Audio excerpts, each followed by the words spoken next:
water is Crisfield. And Crisfield is a chosen location for waterways. The Smithsonian exhibit is stopping at 6 locations in Maryland. Water has a tendency to be forgotten because it's so ever present in our lives.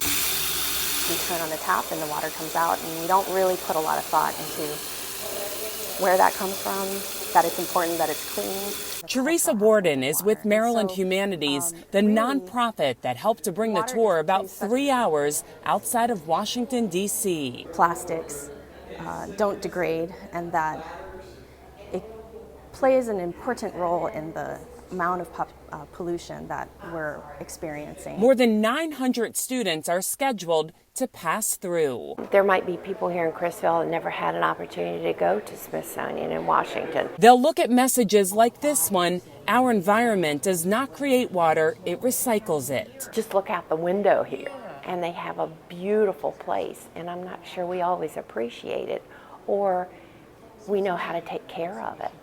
And they're the generations that's got to take care of it. Part of the deal to bring in the national exhibit, the locals have to tell their own story. It had over 300 people living on it, with over 70 structures of buildings and houses. Casey Goldsboro is the executive director of the J. Millard Tawes Museum, where the Smithsonian display has a temporary home. He chose the story of Highland Island. Everything was done together. They hunted together, they fished together. The last standing home collapsed in 2010. The bay washed through it, as you see in that photo. But some homeowners picked up and moved all of their belongings to Crisfield in the early 1900s. Brick by brick and board by board, these houses are still standing in Crisfield today. Seems like a major undertaking.